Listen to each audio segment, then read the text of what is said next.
das colinas de Judá, quando o vento da tarde recolhia o calor do dia e a tenda se tornava refúgio, ergueu-se um canto que atravessou séculos. O Salmo 4, atribuído a Davi, nasce desta penumbra, um rei exilado de sua própria cidade, cercado por rumores, traições e olhares duvidosos. Alguns estudiosos o situam no tempo do conflito com Absalão, quando a noite chegava carregada de perguntas, e o ouvido buscava um som que não fosse o das armas. Para o mestre de música, com instrumentos de corda, diz a inscrição. E assim percebemos que não é apenas oração improvisada, mas um gesto litúrgico, afinado com o coração e com a história.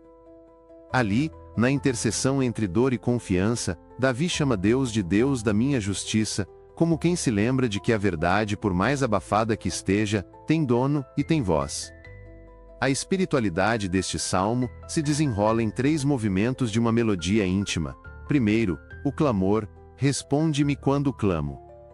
Não é um grito cego, mas o chamado de quem já foi visitado em apertos, e por isso, crê no retorno da misericórdia. Depois o confronto com os que espalham falsidade e vaidade. Até quando transformarão a minha honra em vexame? Há dor, mas há também um convite à lucidez.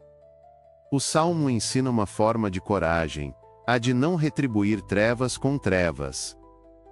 Tremam e não pequem, falem consigo mesmos em seu leito, e calem.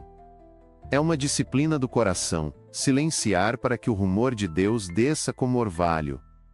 O segundo movimento é uma proposta de culto, ofereçam sacrifícios de justiça, e confiem no Senhor.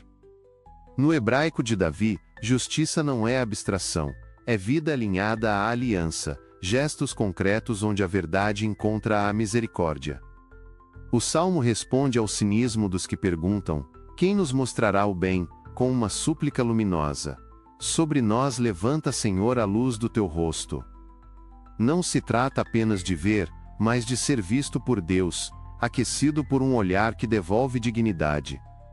Então irrompe a alegria, que não depende de colheitas. Puseste mais alegria no meu coração, do que quando se multiplicam o trigo e o vinho. É o milagre de uma mesa posta dentro da alma, independentemente do barulho do lado de fora. No terceiro movimento chega a paz. Em paz me deito e logo pego no sono, porque tu, Senhor, me fazes habitar em segurança. A noite que parecia inimiga torna-se berço. A cama, que poderia ser palco de inquietude, vira altar. É a confiança que atravessa as horas escuras, porque aprendeu a repousar, não em estatísticas, promessas humanas ou cálculos de defesa, mas na fidelidade de Deus. Como isso fala ao nosso tempo? Vivemos noites cheias de telas, alarmes e pensamentos que não desligam. O Salmo 4 nos convida a um rito de desaceleração espiritual.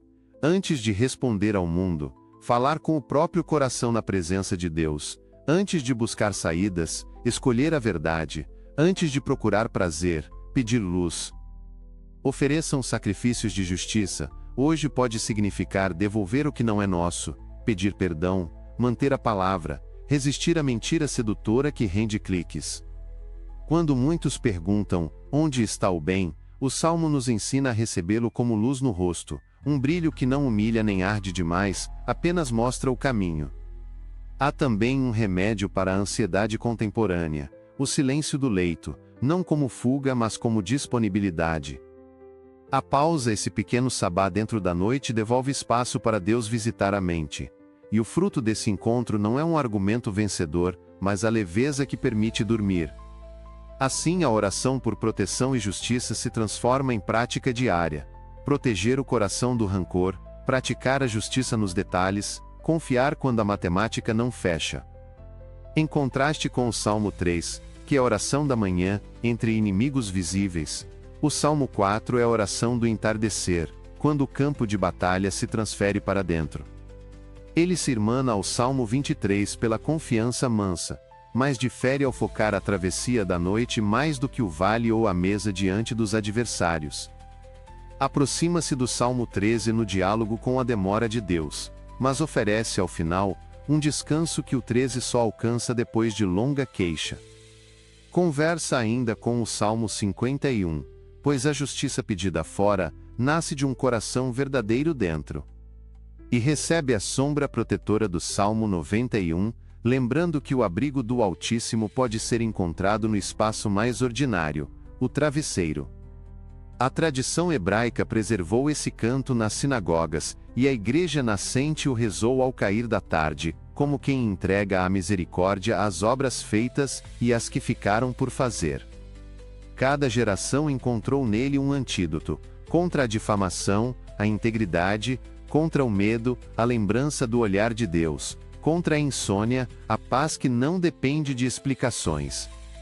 Talvez por isso ele soe tão atual, quando tantos de nós nos deitamos com um coração acelerado. O Salmo 4 não promete um mundo sem conflitos. Promete um centro firme no meio deles.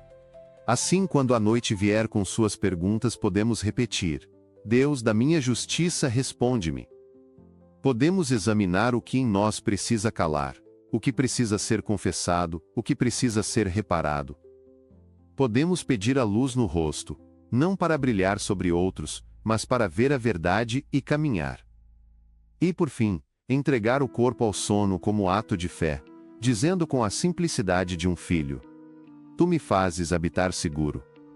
Que cada entardecer nos conduza a esse lugar, pouco barulho, muita verdade, mãos abertas, coração em Deus. E que, no silêncio que se segue, nasça a paz que guarda e a fé que acalma, uma quietude profunda, onde a alma descansa e confia.